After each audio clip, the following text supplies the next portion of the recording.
पश्चिम बंगाल में अगले साल होने वाले विधानसभा चुनाव से पहले सियासी हलचल तेज हो गई है। जी हां, आज ममता बनर्जी की टीएमसी को एक बड़ा झटका लगा है। दरअसल पार्टी नेता शुभेंदु अधिकारी ने मंत्री पद से इस्तीफा दे दिया है। आखिर क्या है पूरा मामला और कौन है शुभेंदु अधिकारी, इस रिपोर्ट में देखिए। पश्चिम बंगाल में अगले साल की शुरुआत में विधानसभा चुनाव होने हैं। इससे पहले मुख्यमंत्री ममता बनर्जी की पार्टी तृणमूल कांग्रेस को एक बड़ा झटका लगा है। टीएमसी पार्टी के नेता शुभेंदु अधिकारी ने आज मंत्री पद से इस्तीफा दे दिया है। शुभेंदु अधिकारी ममता सरकार में परिवहन मंत्री के पद पर तैनात थे। बीते कई दिनों से उन्होंने बगावती रुख अपनाया हुआ था। बागी रुख अपनाने के बाद शुभेंदु अधिकारी ने हुगली रिवर ब्रिज कमिश्नर के चेयरमैन पद से इस्तीफा दे दिया था, जिसके बाद इस पद पर तृणमूल कांग्रेस सांसद कल्याण बनर्जी की तुरंत नियुक्ति कर दी गई थी। शुभेंदु अधिकारी लंबे अरसे से राज्य कैबिनेट की बैठक में शामिल नहीं हो रहे थे। वे अपनी जनसभाओं में न तो पार्टी के झंडे का इस्तेमाल कर रहे थे और न ही मुख्यमंत्री व पार्टी अध्यक्ष ममता बनर्जी की तस्वीरों का। कहा जा रहा है कि शुभेंदु बीजेपी में शामिल हो सकते हैं और पार्टी की ओर से उन्हें पार्टी में शामिल होने का न्योता भी दे दिया गया है। खैर, शुभेंदु अब टीएमसी से इस्तीफा दे चुके हैं, जिससे टीएमसी की मुश्किलें बढ़ना तय है। इसकी वजह ये है कि शुभेंदु राज्य की 65 सीटों पर असर रखते हैं। शुभेंदु अधिकारी 2007 में पूर्वी मिदनापुर से लेकर नंदीग्राम में एक इंडोनेशियाई रासायनिक कंपनी के खिलाफ भूमि अधिग्रहण के खिलाफ आंदोलन में अगुवा थे। आपको बता दें कि शुभेंदु अधिकारी पूर्वी मिदनापुर जिले के एक प्रभावशाली राजनीतिक परिवार से ताल्लुक रखते हैं। उनके पिता शिशिर अधिकारी पश्चिम बंगाल की कांथी लोकसभा सीट से सांसद हैं। शुभेंदु अधिकारी के पिता 1982 से कांथी दक्षिण विधानसभा सीट से कांग्रेस से विधायक बने थे, लेकिन बाद में वे तृणमूल कांग्रेस में शामिल हो गए और तृणमूल कांग्रेस के संस्थापक सदस्यों में से एक शुभेंदु अधिकारी हैं। वहीं शुभेंदु अधिकारी तृणमूल कांग्रेस से नाराज चल रहे थे। इससे पहले कूच बिहार के टीएमसी विधायक मिहिर गोस्वामी ने भी इस्तीफा दे दिया था। वे भी ममता बनर्जी से नाराज बताए जा रहे हैं। माना जा रहा है कि मिहिर गोस्वामी कुछ ही दिनों में बीजेपी में शामिल हो सकते हैं। आपको बता दें कि बंगाल में होने वाले चुनाव से पहले भारतीय जनता पार्टी राज्य में एक्टिव हो गई है। बीजेपी का दावा है कि बड़ी संख्या में टीएमसी के नेता कार्यकर्ता और उनके साथ आना चाहते हैं। ऐसे में शुभेंदु अधिकारी के इस्तीफे को उसी से जोड़कर देखा जा रहा है। अब देखना होगा कि शुभेंदु अधिकारी अपना अगला दांव क्या चलते हैं। बीबीपीएन की रिपोर्ट। ताज़ा खबरों के लिए बने रहिए बीबीपीएन नेटवर्क के साथ, क्योंकि यहाँ आपको खबरें मिलेंगी नए भारत की। हमारे साथ बने रहने के लिए हमारे चैनल को सब्सक्राइब करें और शेयर करना बिल्कुल ना भूलें।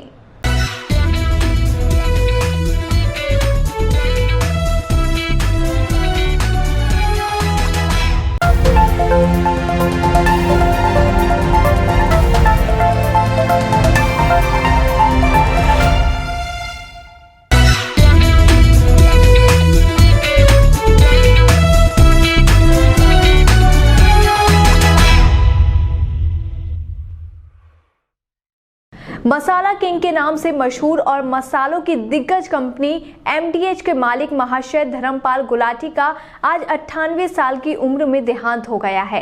कुछ समय पहले ही वे कोरोना वायरस से संक्रमित पाए गए थे। हालांकि उससे ठीक होने के बाद आज दिल का दौरा पड़ने की वजह से उनका निधन हो गया।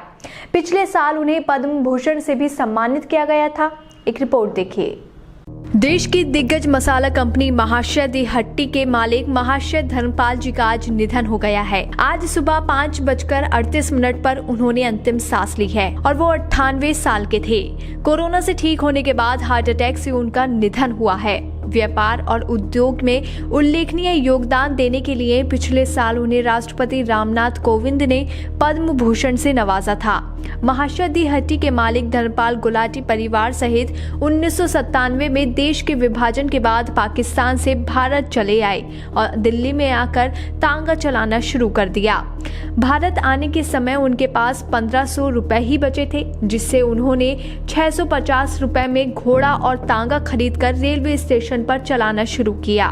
कुछ दिनों के बाद उन्होंने अपने भाई को तांगा देकर करोल बाग की अजमल खां रोड पर मसाले बेचना शुरू किया। धर्मपाल के मसाले की दुकान के बारे में जब लोगों को ये पता चला कि सिलाई कोट की देगी मिर्च वाले अब दिल्ली में है, उनका कारोबार फैलता चला गया। आपको बता दें कि गुलाटी सिलाईकोट से थे और वहां महाशन दी हट्टी नाम से उनका पारिवारिक कारोबार था, जो देगी मिर्च वाले के नाम से भी मशहूर था। गुलाटी परिवार से मसालों की सबसे पहली फैक्ट्री 1959 में राजधानी दिल्ली के कीर्ति नगर में लगाई गई थी। इसके बाद उन्होंने करोल बाग में अजमल खां रोड पर ऐसी ही एक और फैक्ट्री डाली। 60 के दशक में एमडीएच करोल बाग में मसालों की मशहूर दुकान बन चुकी थी। एमडीएच मसालों का कारोबार लगातार बढ़ता रहा और आज ये 100 से भी ज्यादा देशों में इस्तेमाल किया जाता है। 5400 करोड़ रुपए की संपत्ति के साथ Dharampal Gulati IIFL Hurun India rich 2020 की सूची में शामिल भारत के सबसे बुजुर्ग अमीर शख्स हैं। इस सूची में उन्हें 216वें स्थान पर रखा गया था। 25 करोड़ का वेतन पाने वाले धर्मपाल गुलाटी यूरो मॉनिटर के मुताबिक FMCG सेक्टर में सबसे ज्यादा वेतन पाए जाने वाले CEO बन चुके थे। उम्र के इस पड़ाव पर भी वे बहुत सक्रिय थे और हर दिन MDH के कारखाने, बाजार और डीलर के पास हर रोज जाते थे। आपको बता दें कि MDH मसालों के सबसे बड़े ब्रांड में से एक है और 50 से ज्यादा अलग अलग प्रकार के मसालों का उत्पादन करता है। MDH के कार्यालय न सिर्फ भारत में हैं, बल्कि दुबई और लंदन में भी हैं।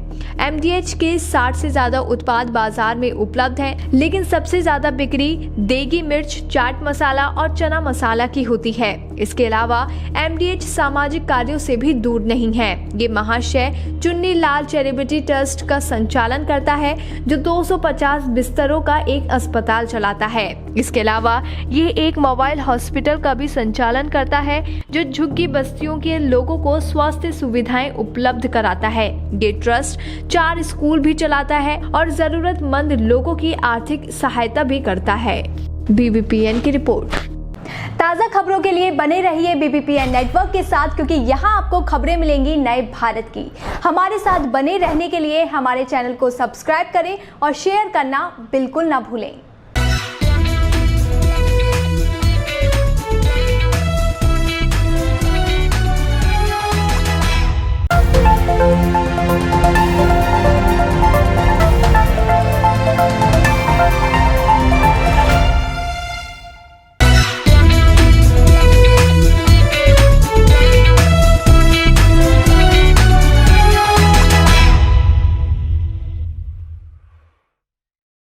बॉलीवुड एक्ट्रेस जैकलीन फर्नांडिस के लिए मानो ये साल एक के बाद एक खुशखबरी लेकर आ रहा है।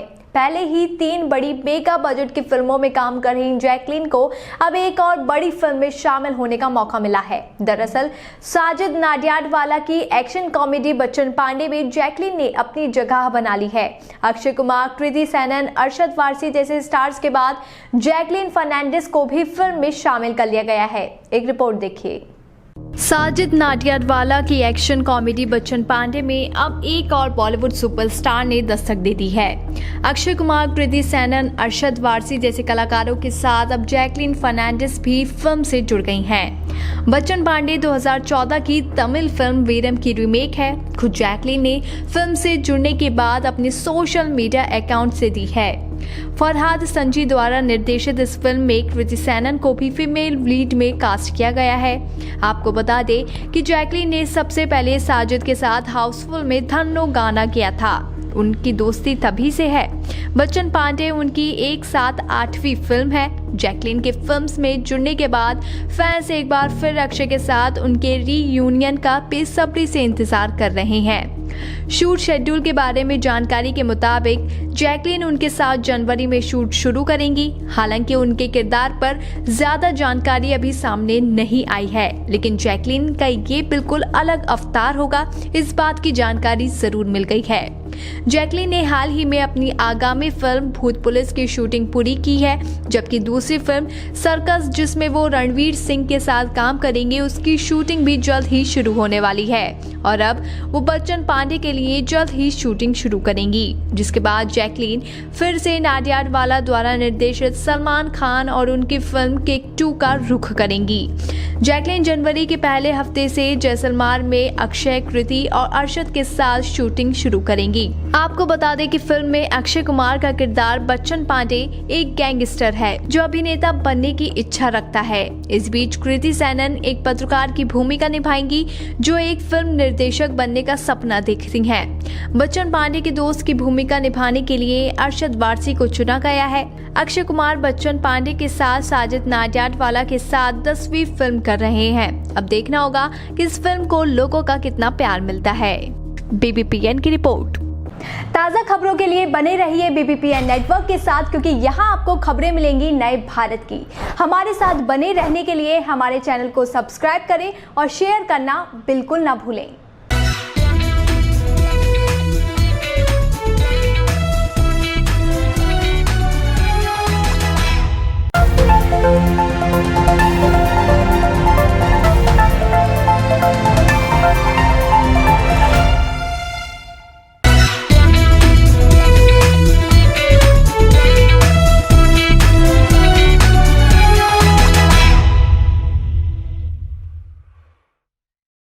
बंगाल चुनाव को लेकर आए दिन सूबे का सियासी पारा गर्माता जा रहा है। राज्य में खास तौर से TMC और बीजेपी के बीच कड़ा मुकाबला देखने को मिल रहा है। साथ ही दोनों ही दलों ने अपनी अपनी चुनावी रणनीति बनानी भी शुरू कर दी है और अब इसी कड़ी में दोनों पार्टियों के बीच वार पलटवार का सिलसिला भी तेज हो गया है। आखिर क्या है पूरा मामला, इस रिपोर्ट में देखिए।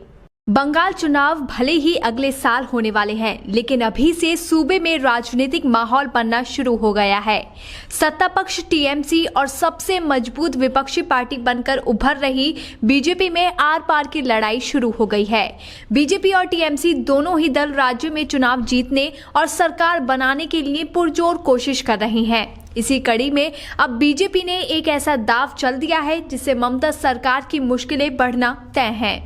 दरअसल बीजेपी पश्चिम बंगाल में 1 करोड़ से ज्यादा परिवारों तक पहुंचकर ममता सरकार की कथित नाकामियों के बारे में बताएगी। पार्टी के राज्य इकाई के अध्यक्ष दिलीप घोष ने ये जानकारी दी है। उन्होंने कहा है कि भाजपा ने तृणमूल कांग्रेस सरकार के द्वारे सरकार कार्यक्रम के जवाब में ये अभियान चलाने का फैसला किया है। ये अभियान 5 दिसंबर से शुरू होगा। इसके साथ ही घोष ने ये दावा किया है कि ममता बनर्जी की सरकार द्वारे कैंपेन को सफल बनाने के लिए सरकारी अधिकारियों और पार्टी कार्यकर्ताओं का इस्तेमाल कर रही है। उन्होंने आगे ये भी कहा कि हम आर नोए अन्याय यानी अब और अन्याय नहीं नाम से अभियान की शुरुआत करेंगे और तृणमूल कांग्रेस के शासनकाल में अन्याय का सामना कर रहे लोगों से उनके घर जाकर मिलेंगे। ये कार्यक्रम का दूसरा चरण होगा।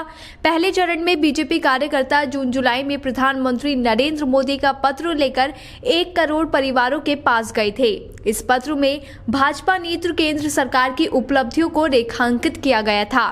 आपको बता दें कि इससे पहले भी कई बार TMC और बीजेपी के बीच वार पलटवार का खेल हो चुका है और इस बार राज्य में अपना कमल खिलाने के लिए बीजेपी अपनी जी जान लगा रही है, क्योंकि लोकसभा चुनाव में बंगाल में मिली जीत के बाद पार्टी के हौसले बुलंद नजर आ रहे हैं। इसके साथ ही हाल ही में हुए बिहार विधानसभा चुनाव में बीजेपी सबसे बड़ी पार्टी बनकर उभरी है और इस वजह से भी अब पार्टी का पूरा फोकस बंगाल चुनाव पर है। देखना होगा कि पार्टी की ये मेहनत क्या रंग लाती है और ममता सरकार कितना बैकफुट पर आती है। BBPN की रिपोर्ट। ताज़ा खबरों के लिए बने रहिए BBPN नेटवर्क के साथ, क्योंकि यहाँ आपको खबरें मिलेंगी नए भारत की।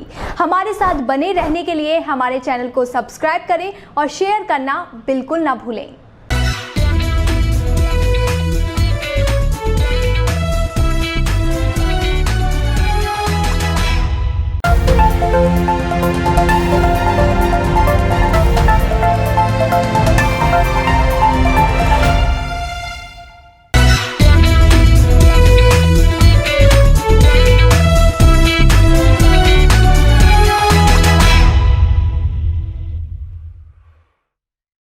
कांग्रेस के वरिष्ठ नेता अहमद पटेल आज हम सबके बीच नहीं रहे। 71 साल के अहमद पटेल लंबे समय से बीमार चल रहे थे। उन्होंने गुरुग्राम के मेदांता अस्पताल में आखिरी सांस ली है। लेकिन क्या आप जानते हैं कि एक वक्त ऐसा भी था जब गुजरात में अहमद पटेल के सामने बीजेपी को मुंह की खानी पड़ी थी। एक रिपोर्ट देखिए।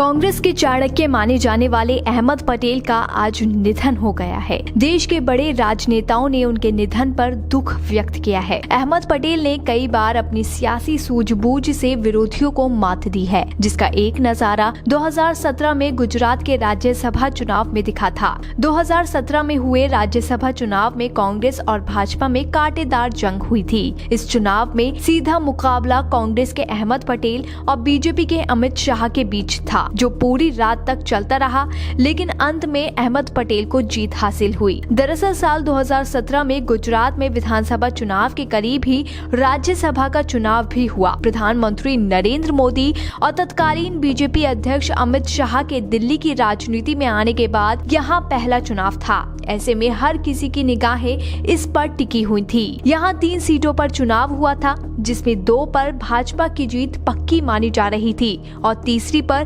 पेच फंसा हुआ था। तीसरी सीट पर ही कांग्रेस के नेता अहमद पटेल उम्मीदवार थे और फिर बीजेपी ने उनके सामने अपना एक उम्मीदवार खड़ा कर दिया। बीजेपी ने अहमद पटेल के मुकाबले कांग्रेस से ही आए बलवंत राजपूत को मौका दिया, जिसने 45 वोटों की जंग को दिलचस्प कर दिया। लेकिन कांग्रेस के लिए चिंता ये थी कि चुनाव से ठीक पहले कांग्रेस के कई विधायकों ने राज्य में इस्तीफा दे दिया था, जिससे पार्टी कमजोर हो गई थी। ऐसे में बीजेपी की ओर से अहमद पटेल को राज्यसभा चुनाव में मात देने का प्लान बनाया गया और इसे लागू करने के लिए खुद अमित शाह वहां पर मौजूद रहे। मतदान से पहले कांग्रेस के विधायकों को रिजॉर्ट में रखा गया। मतदान से पहले कांग्रेस को एनसीपी जेडीयू ने झटका दिया तो कांग्रेस के पास सिर्फ 44 का ही आंकड़ा बचा और उसमें से भी एक कांग्रेस विधायक ने क्रॉस वोटिंग कर दी। लेकिन इसी दौरान कांग्रेस की ओर से आरोप लगाया गया कि कांग्रेस के 2 विधायकों ने अपना मत डालने के बाद बूथ के बाहर मौजूद अमित शाह को विक्ट्री साइन दिखाया था। इसी पर विवाद हुआ और कांग्रेस पार्टी आधी रात को ही चुनाव आयोग पहुंच गई। कांग्रेस की अपील थी कि इन 2 विधायकों के वोट रद्द कर दिए जाएं। तो जवाब में बीजेपी ने अरुण जेटली की अगुवाई में तब भारी भरकम टीम को चुनाव आयोग में भेजा। घंटों तक दोनों ही दलों की टीम का चुनाव आयोग में आना जाना लगा रहा, लेकिन करीब 12 बजे के बाद चुनाव आयोग ने अंतिम फैसला सुनाया और दोनों विधायकों के मत को रद्द कर दिया। इसी के साथ वोटों की कुल संख्या 176 से घटकर 174 हुई थी और जीत के लिए 43.51 वोट चाहिए थे। आखिर में रात को 1:30 बजे के बाद वोटों की गिनती शुरू हो पाई और अहमद पटेल ने जीत दर्ज की। अहमद पटेल को कांग्रेस पार्टी का चाणक्य माना जाता रहा है, तो वहीं बीजेपी में चाणक्य का तमगा अमित शाह के पास है। ऐसे में पहले गुजरात के राज्यसभा चुनाव और फिर राज्य का विधानसभा चुनाव, दोनों ही में 2017 में इन 2 बड़े नेताओं में कांटे की जंग देखने को मिली थी। राज्यसभा चुनाव में तो अहमद पटेल ने बीजेपी के प्लान को फेल कर दिया था और जीत हासिल कर ली थी, लेकिन विधानसभा चुनाव में कांटेदार मुकाबला देने के बाद भी कांग्रेस सत्ता हासिल नहीं कर पाई थी। हालांकि 3 साल बाद 2020 में हुए गुजरात के राज्यसभा चुनाव में बीजेपी ने बड़ी जीत हासिल की, जिसे 2017 का बदला माना गया। BBPN की रिपोर्ट। ताज़ा खबरों के लिए बने रहिए BBPN नेटवर्क के साथ, क्योंकि यहाँ आपको खबरें मिलेंगी नए भारत की। हमारे साथ बने रहने के लिए हमारे चैनल को सब्सक्राइब करें और शेयर करना बिल्कुल ना भूलें।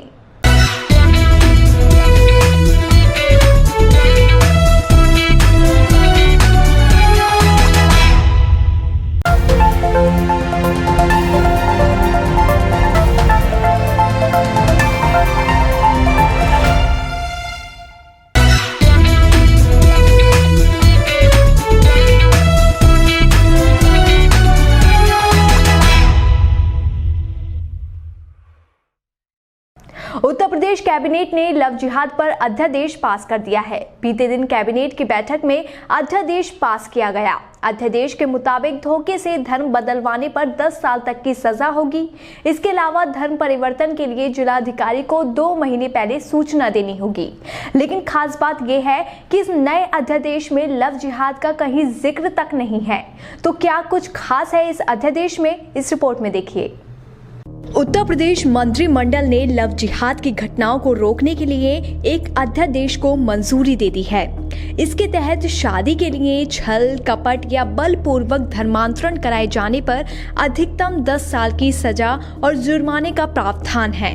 राज्य सरकार के प्रवक्ता और कैबिनेट मंत्री सिद्धार्थनाथ सिंह ने बताया कि मुख्यमंत्री योगी आदित्यनाथ की अध्यक्षता में हुई राज्य मंत्रिमंडल की बैठक में इसे मंजूरी दे दी गई है। इस अध्यादेश का नाम दिया गया है गैर कानूनी धर्मांतरण निरोधक अध्यादेश।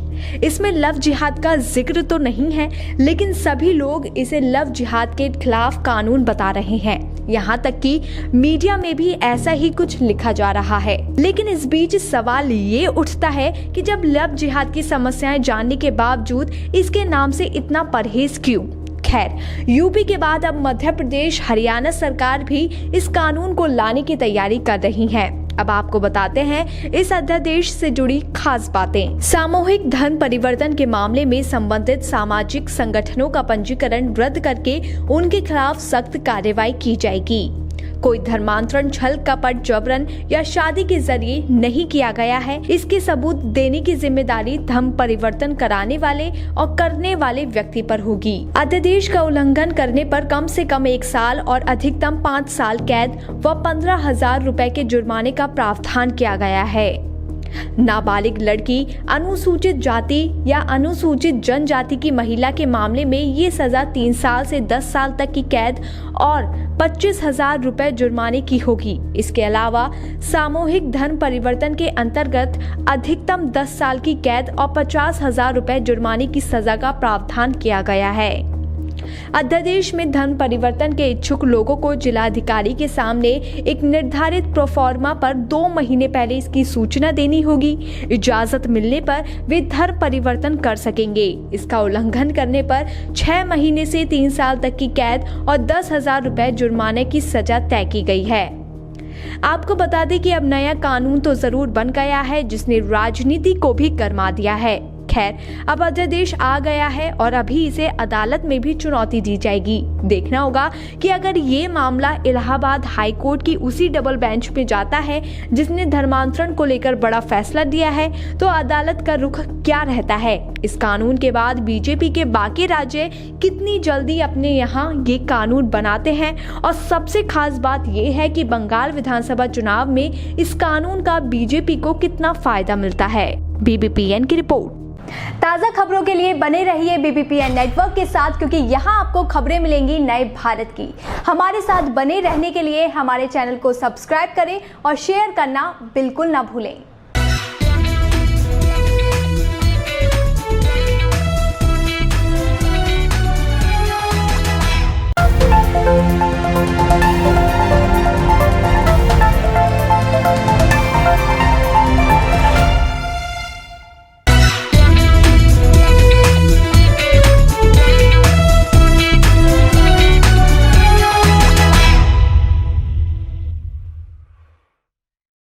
मध्य प्रदेश में अगले विधानसभा चुनाव होने में भले ही अभी 3 साल का समय बाकी है, लेकिन कांग्रेस बीजेपी ने अभी से एक दूसरे को घेराबंदी का प्लान बनाना शुरू कर दिया है। तो क्या है दोनों दलों की रणनीति, इस रिपोर्ट में देखिए। मध्य प्रदेश विधानसभा की 28 सीटों के उपचुनाव में बीजेपी और कांग्रेस के बीच कांटे की टक्कर मानी जा रही थी।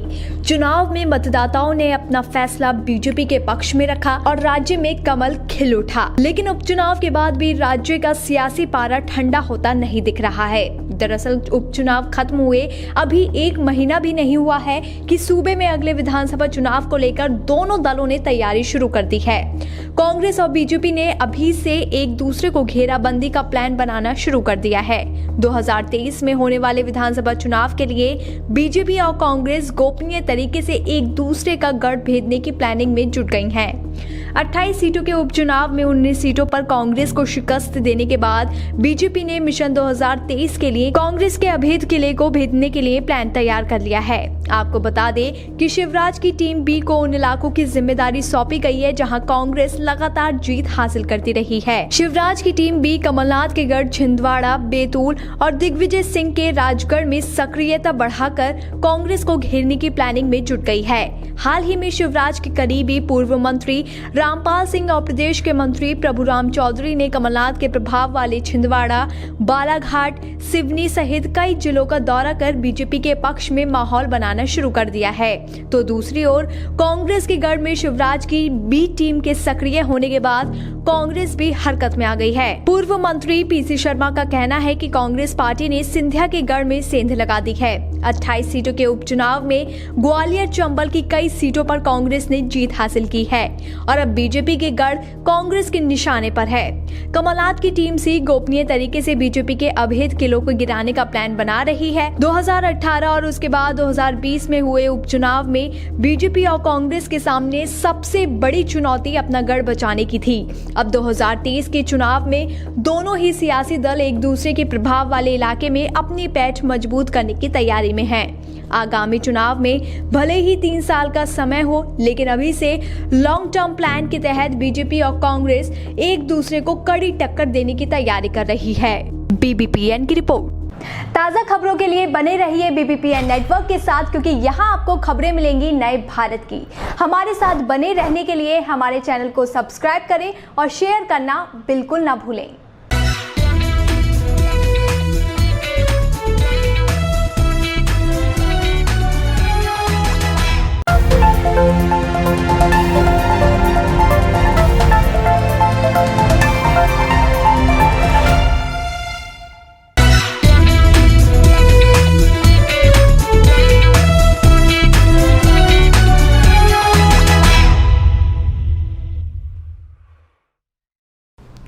बिग बॉस टीवी जगत का एक ऐसा रियलिटी शो है जहां कब क्या हो जाए ये बात किसी को नहीं पता।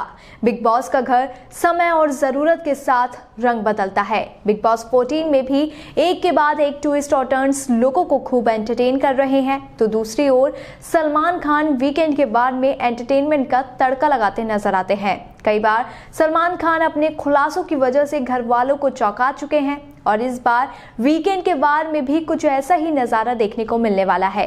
तो क्या है पूरा मामला, इस रिपोर्ट में देखिए। इस साल बिग बॉस 14 की शुरुआत खूब जोर शोर से सीन पलटने के दावे के साथ हुई। 3 अक्टूबर से शुरू हुए बिग बॉस 14 में शुरुआती दिन कुछ खास नहीं रहे, लेकिन धीरे धीरे गेम ने रफ्तार पकड़ना शुरू कर दी है। इस बीच कई ट्विस्ट और टर्न्स आए, लेकिन अब लगता है कि गेम का सबसे बड़ा ट्विस्ट आने वाला है।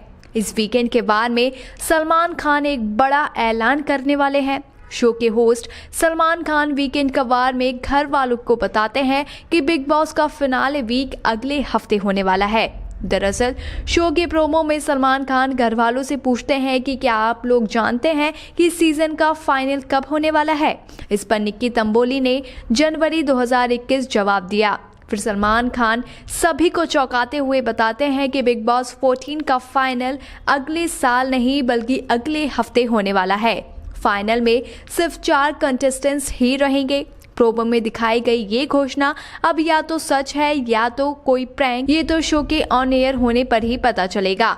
आपको बता दें कि फिलहाल घर वालों और दर्शकों के लिए बिग बॉस 14 के फाइनल को लेकर खास उत्सुकता है। इस वक्त घर में 9 कंटेस्टेंट्स हैं। इनमें रूबिका दिलैक, कविता कौशिक, एजाज खान, राहुल वैद्य, निक्की तंबोली, जैस्मीन भसीन, अली गोनी, अभिनव शुक्ला और पवित्रा पूनिया शामिल हैं। इनमें निक्की तंबोली और एजाज खान को छोड़कर बाकी सभी लोग एविक्शन के लिए नॉमिनेटेड हैं। खैर, सलमान खान की ये बात सुनकर घर वालों के तो होश उड़ गए हैं। किसी को ये बात समझ में नहीं आ रही है कि मेकर्स ने ये फैसला क्यों लिया है। वैसे कुछ समय पहले ही मीडिया रिपोर्ट्स में दावा किया जा रहा था कि बिग बॉस 14 के मेकर्स इस शो को एक्सटेंड करने के बारे में सोच रहे हैं, लेकिन इस खबर के सामने आने के बाद बिग बॉस 14 के फैंस काफी खुश हो गए थे। लेकिन सलमान खान के इस प्रोमो ने सब कुछ जोरदार झटका दे दिया है। बीबीपीएन की रिपोर्ट। ताज़ा खबरों के लिए बने रहिए बीबीपीएन नेटवर्क के साथ, क्योंकि यहाँ आपको खबरें मिलेंगी नए भारत की। हमारे साथ बने रहने के लिए हमारे चैनल को सब्सक्राइब करें और शेयर करना बिल्कुल ना भूलें।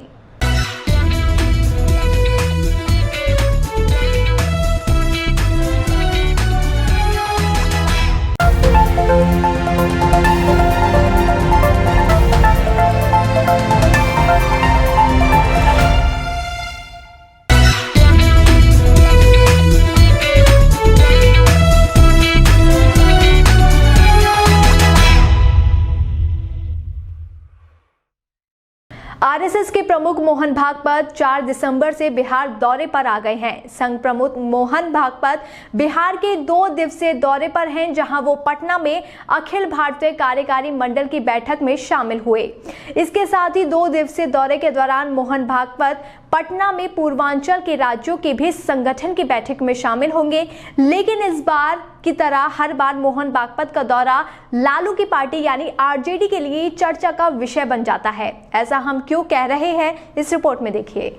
संघ प्रमुख मोहन भागवत 2 दिन के बिहार दौरे पर पटना में हैं। जाहिर है कि उनके दौरे को लेकर संघ और बीजेपी ने काफी तैयारियां की हैं, लेकिन इस दौरे को लेकर विपक्षी महागठबंधन भी पूरी तैयारी करने की कोशिश में है। खासतौर पर आरजेडी संघ प्रमुख के बयानों में अपना नया एजेंडा तलाशने की कोशिश जरूर कर रही है।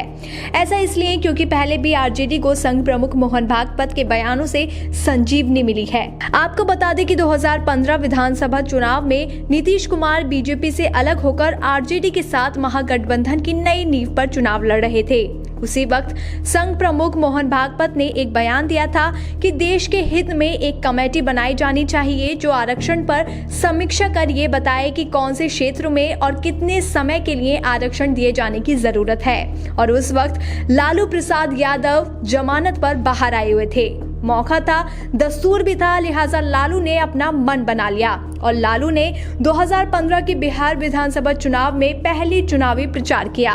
50,000 लोगों की भीड़ देख रहे लालू को बखूबी पता था कि जनता उनका काम कर देगी। लालू ने भाषण की शुरुआत तो गणेश वंदना की बात से की, लेकिन थोड़ी ही देर में उन्होंने अपना एजेंडा साफ कर दिया। भागवत के बयान का जिक्र करते हुए लालू ने सीधे कहा कि ये बैकवर्ड वर्सेस फॉरवर्ड की लड़ाई है और इसी के साथ आरक्षण पर मोहन भागवत के बयानों को लालू ने भुनाते हुए पूरे चुनाव को आगे और पिछड़ों की लड़ाई बना दिया। इसके बाद महागठबंधन में इस मुद्दे को सबसे आगे रखा गया। नतीजा ये हुआ कि चुनावी नतीजों में बीजेपी को इसका खामियाजा उठाना पड़ा। इसके बाद बिहार चुनाव 2020 के पहले चरण के मतदान यानी 28 अक्टूबर की ठीक 13 दिन पहले संघ प्रमुख मोहन भागवत ने आरक्षण पर फिर अपना बयान दिया, लेकिन इस बार बयान पूरी तरह से स्पष्ट था। उन्होंने कहा था कि देश में आरक्षण के लिए कानून तो बने हैं, लेकिन इसका फायदा सभी को नहीं मिल पा रहा है। जिनका जहां प्रभुत्व होता है वो इसका फायदा ले रहे हैं। सुप्रीम कोर्ट ने भी इसे माना है। समाज में जब तक जरूरत है तब तक आरक्षण लागू रहना चाहिए, इसे मेरा पूरा समर्थन है। लेकिन इस बार बयान में कोई विरोधाभास नहीं था और दूसरी तरफ लालू भी जेल में थे, लिहाजा इससे बिहार चुनाव 2020 में एनडीए को जरा सा भी नुकसान नहीं पहुंचा। लेकिन इस बार ये देखना बेहद दिलचस्प होगा कि मोहन भागवत के बयानों पर आरजेडी इस बार अपनी क्या प्रतिक्रिया देती है। बीबीपीएन की रिपोर्ट। ताज़ा खबरों के लिए बने रहिए बीबीपीएन नेटवर्क के साथ, क्योंकि यहाँ आपको खबरें मिलेंगी नए भारत की। हमारे साथ बने रहने के लिए हमारे चैनल को सब्सक्राइब करें और शेयर करना बिल्कुल ना भूलें।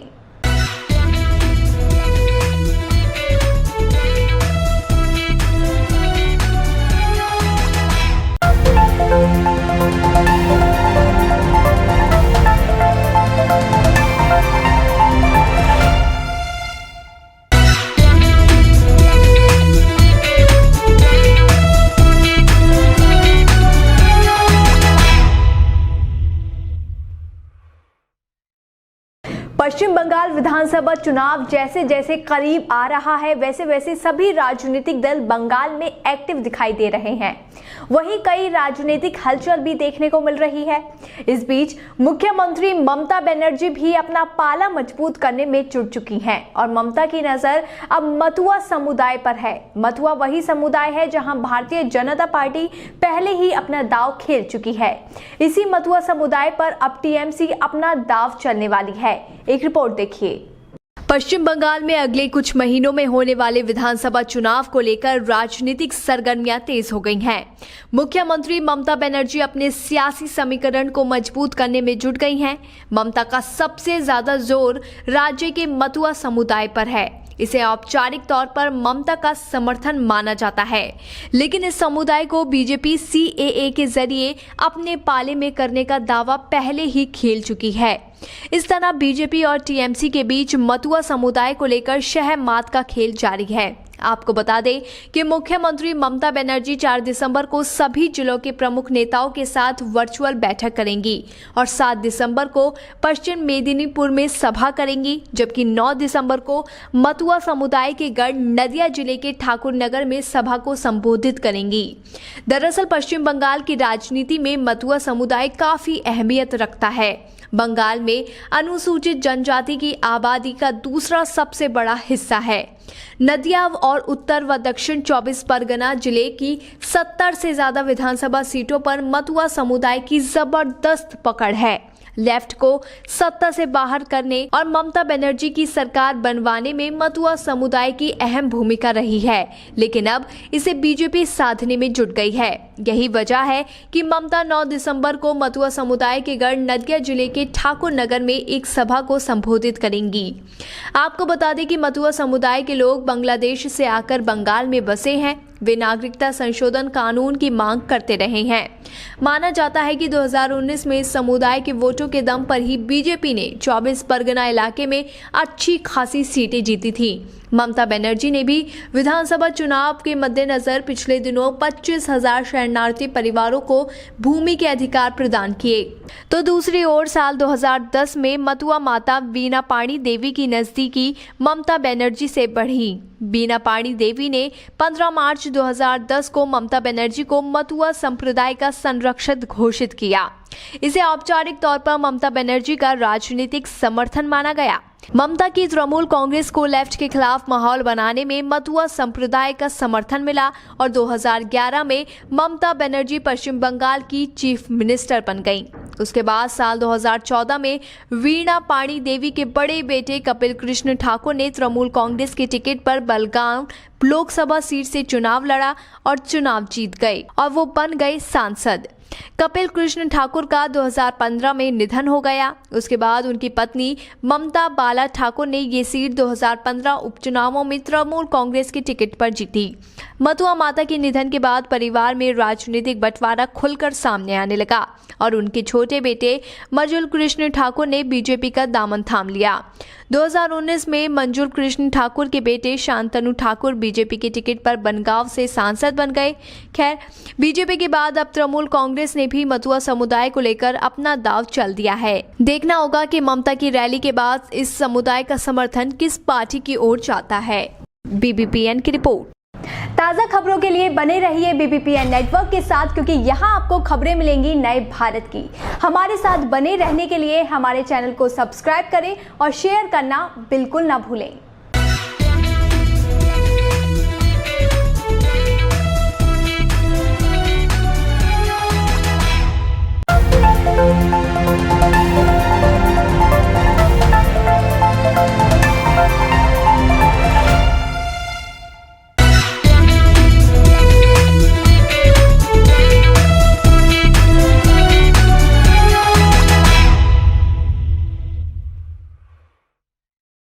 पश्चिम बंगाल में अगले साल विधानसभा चुनाव होने वाले हैं। राज्य में भारतीय जनता पार्टी और तृणमूल कांग्रेस के बीच मुकाबला बेहद दिलचस्प होने वाला है। बीजेपी को राज्य में अपनी स्थिति मजबूत नजर आ रही है और राज्य की सत्ता पाने के लिए पार्टी पूरी कोशिश कर रही है। वहीं टीएमसी के अध्यक्ष ममता बनर्जी को एक बार फिर सत्ता में आने की उम्मीद है। आपको बता दें कि बंगाल में 30% मुस्लिम वोटर हैं और ममता के स्कोर वोट पर बीजेपी की भी नजरें बनी हुई हैं। एक रिपोर्ट देखिए। बिहार विधानसभा चुनाव खत्म हो गए हैं और सूबे में एनडीए ने जीत का परचम लहराया है। बीजेपी इस चुनाव में सबसे बड़ी पार्टी बनकर उभरी है, जिसके बाद सभी की नजरें बनी हुई हैं आने वाले राज्यों के चुनाव पर। अगले साल पश्चिम बंगाल में विधानसभा चुनाव होने जा रहे हैं। बंगाल में चुनाव आने के साथ ही सूबे का सियासी पारा चढ़ता जा रहा है। हाल ही में टीएमसी को 2 बड़े झटके लगे हैं, जिसका असर उसे चुनाव में देखने को मिल सकता है। दरअसल हाल ही में टीएमसी के 2 बड़े नेताओं ने पार्टी से इस्तीफा दे दिया है, जिसके बाद कयास लगाए जा रहे हैं कि ये 2 नेता बीजेपी में शामिल हो सकते हैं, जिससे ममता सरकार की मुश्किलें और बढ़ सकती हैं। वहीं दूसरी ओर अभी से पार्टियों ने वोटर्स को लुभाने की जद्दोजहद शुरू कर दी है। चूंकि सूबे में 30% मुस्लिम वोटर्स हैं, ऐसे में सभी सियासी पार्टियों की नजरें इन पर बनी हुई हैं। वैसे तो ये तृणमूल कांग्रेस का कोर वोट माना जाता है। लेफ्ट और कांग्रेस की भी इस पर नजर रहती है, लेकिन अब बीजेपी भी इस समुदाय तक अपनी पहुंच बढ़ाने में जुट गई है। ऐसा इसलिए कहा जा रहा है क्योंकि हाल ही में बीजेपी के बंगाल प्रभारी कैलाश विजयवर्गीय ने एक सभा में कहा है कि हमारी पार्टी की विशेषता यही है कि इसके मंच पर सिराज और जय श्री राम साथ में बैठे होते हैं। उन्होंने ये बात इसलिए कही क्योंकि पूर्व मेदिनीपुर के टीएमसी जिला परिषद के सदस्य सिराज खान ने अपने समर्थकों के साथ बीजेपी का दामन थामा है। इसके साथ ही विजयवर्गीय ने ये दावा किया है कि प्रधानमंत्री नरेंद्र मोदी और मुख्यमंत्री ममता बनर्जी के बीच यही अंतर है कि पीएम जहां सभी को साथ लेकर चलते हैं, तो वहीं पश्चिम बंगाल की मुख्यमंत्री वर्ग विशेष की वकालत करती हैं। आपको बता दें कि बंगाल में करीब 30% मुस्लिम मतदाता हैं, जो सूबे की 294 सीटों में से करीब 100 पर निर्णायक भूमिका में हैं। 2010 के बाद से बंगाल में मुस्लिम मतदाता टीएमसी का कोर वोट बैंक माना जाता है। हालांकि मुस्लिम समुदाय को लेफ्ट और कांग्रेस के साथ साथ अब बीजेपी भी अपने पाले में लाने की कवायद में जुट गई है। हालांकि पश्चिम बंगाल में मुस्लिमों को नजरअंदाज कर किसी भी पार्टी के लिए चुनावी जंग जीतना आसान नहीं है। साल 2018 के बंगाल पंचायत चुनाव में 30% मजबूत मुस्लिम वोटों को लुभाने के लिए बीजेपी ने मुस्लिम सम्मेलन भी किए थे। इसके साथ ही बीजेपी ने मुस्लिम समुदाय से 850 से ज्यादा लोगों को टिकट दिया था, जिसमें 27 को जीत मिली थी। 2016 के विधानसभा चुनाव में भी बीजेपी ने 6 मुस्लिम उम्मीदवार मैदान में उतारे थे। वहीं दूसरी ओर बीजेपी अल्पसंख्यक मोर्चे के प्रदेश अध्यक्ष अली हुसैन का कहना है कि पश्चिम बंगाल में मुस्लिमों के मतों के सहारे कांग्रेस और लेफ्ट ने राज किया था और 10 सालों से टीएमसी सत्ता में है। बावजूद इसके राज्य में मुस्लिमों की हालत जस के तस बनी हुई है। टीएमसी खुद राज्य में अल्पसंख्यकों के एकमात्र संरक्षक होने का दावा नहीं कर सकती है। उन्होंने आगे ये भी कहा कि पिछले 10 सालों से टीएमसी ने मुस्लिम समुदाय के विकास के लिए कुछ भी ठोस कदम नहीं उठाए हैं और केवल इमामों को वफादारी देने से समुदाय को मदद नहीं होने वाली है। बीजेपी सिर्फ नारेबाजी नहीं करती है, बल्कि सबका साथ और सबका विकास के मूल मंत्र के साथ आगे बढ़ रही है। इस बात को बंगाल के मुस्लिम समुदाय भी अब समझ रहे हैं और अगले साल चुनाव में बीजेपी उनकी पहली पसंद बनेगी। खैर, अब बीजेपी वोटर्स को लुभाने के लिए अपना पूरा दम लगा रही है, लेकिन इसका बीजेपी को कितना फायदा मिलता है और टीएमसी पर ये दाव कितना असर करता है, ये तो चुनाव होने के बाद ही पता चलेगा। बीबीपीएन की रिपोर्ट। ताज़ा खबरों के लिए बने रहिए बीबीपीएन नेटवर्क के साथ, क्योंकि यहाँ आपको खबरें मिलेंगी नए भारत की। हमारे साथ बने रहने के लिए हमारे चैनल को सब्सक्राइब करें और शेयर करना बिल्कुल ना भूलें।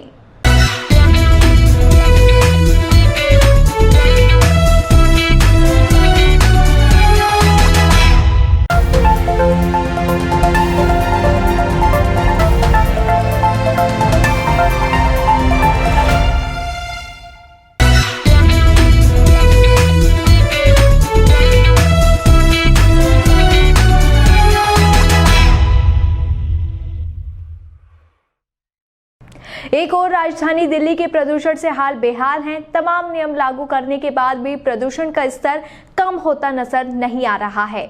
इस बढ़ते प्रदूषण की वजह से हर किसी को काफी परेशानी का सामना करना पड़ा है। सबसे ज्यादा उन लोगों को परेशानी हो रही है जिन्हें किसी तरह की बीमारी है। प्रदूषण की वजह इस समय पराली जलाने को लेकर बताई जा रही है और अब केंद्रीय प्रदूषण नियंत्रण बोर्ड ने अपनी एक रिपोर्ट जारी की है, जिसमें सबसे ज्यादा पराली जलने के मामले पंजाब से आए हैं। एक रिपोर्ट देखिए। कोरोना के चलते दुनिया के कई बड़े देशों ने लॉकडाउन लगाने का फैसला लिया। भारत भी उन्हीं में से एक था। इस दौरान एक बड़ी आबादी अपने घरों के अंदर ही रही और सड़कों पर सन्नाटा पसरा रहा। ये लॉकडाउन पर्यावरण के लिए काफी फायदेमंद साबित हुआ, लेकिन अब जैसे जैसे लॉकडाउन का लॉक हट रहा है, वैसे वैसे प्रदूषण की समस्या बढ़ती जा रही है। प्रदूषण के बढ़ने से लोगों को काफी परेशानियों का सामना करना पड़ रहा है। प्रदूषण की दूसरी वजह इस समय राजधानी दिल्ली के पड़ोसी राज्यों में पराली जलाने को भी माना जाता है। केंद्रीय प्रदूषण नियंत्रण बोर्ड यानी सीपीसीबी की ओर से एक डेटा जारी किया गया है, जिससे पता चलता है कि इस साल पंजाब में सबसे ज्यादा पराली जली है। पिछले साल की तुलना में इस साल राज्य में पराली जलाने की मात्रा में 46.5% की वृद्धि हुई है, जबकि हरियाणा में पराली जलाने की दर कम हुई है। सीपीसीबी की ओर से जारी डेटा के मुताबिक पंजाब के संगरूर, भटिंडा और फिरोजपुर में सबसे ज्यादा पराली जलाई गई है। यहाँ पिछले साल की तुलना में काफी वृद्धि दर्ज की गई है। वहीं मोगा, अमृतसर, लुधियाना में 2019 की तुलना में पराली जलाने के मामलों में 75% से ज्यादा की वृद्धि हुई है। दूसरी ओर हरियाणा में इस साल पराली जलाने के कुल 4,675 मामले दर्ज हुए हैं, जो पिछले साल की तुलना में कम है। पिछले साल 25 सितंबर से 22 नवंबर के बीच हरियाणा में पराली जलाने की कुल 6,551 मामले दर्ज किए गए थे। केंद्रीय प्रदूषण नियंत्रण बोर्ड ने 11 नवंबर को जारी आदेश में हरियाणा और पंजाब सरकारों से पराली और दिल्ली में कचरा जलाए जाने से रोकने के लिए कहा था। आपको बता दें कि सीपीसीबी अपने समीर मोबाइल ऐप के जरिए AQI की जानकारी देता है। इस ऐप पर लोग पॉल्यूशन से जुड़े निर्देशों और नियमों के उल्लंघन की शिकायत भी कर सकते हैं। दरअसल हर साल अक्टूबर नवंबर आते आते दिल्ली की हवा दमघोट हो जाती है और बीमार लोगों को सांस लेने में तकलीफ होने लगती है। इसकी एक बड़ी वजह पड़ोसी राज्यों हरियाणा, पंजाब और उत्तर प्रदेश में पराली जलाए जाने को माना जाता है। इस साल दिल्ली में 10 अक्टूबर तक हवा ठीक ठाक थी, लेकिन इसके बाद से हवा की क्वालिटी खराब होती चली गई।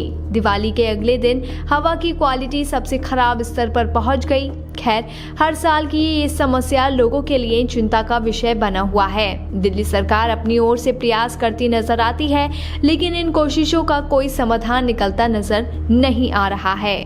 BBPN की रिपोर्ट। ताज़ा खबरों के लिए बने रहिए BBPN नेटवर्क के साथ, क्योंकि यहाँ आपको खबरें मिलेंगी नए भारत की। हमारे साथ बने रहने के लिए हमारे चैनल को सब्सक्राइब करें और शेयर करना बिल्कुल ना भूलें।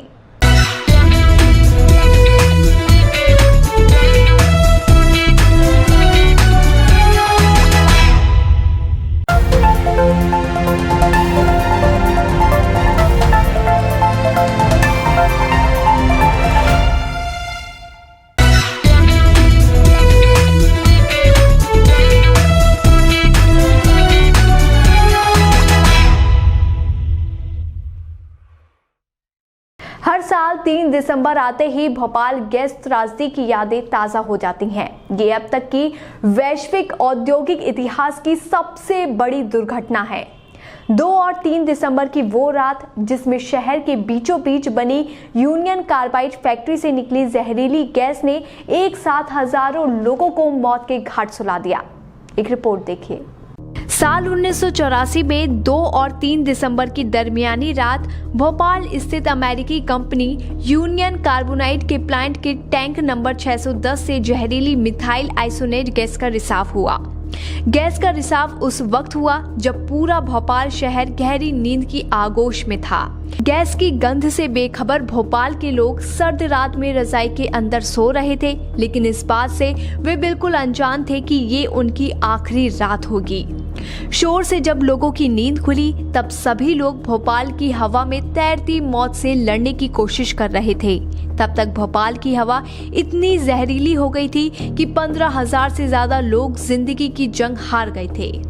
सदी के सबसे भयानक औद्योगिक त्रासदी में सरकारी आंकड़ों के अनुसार 5,000 लोगों की मौत हुई थी, लेकिन लोगों का कहना है कि 15,000 से ज्यादा लोगों की इस हादसे में जान गई है।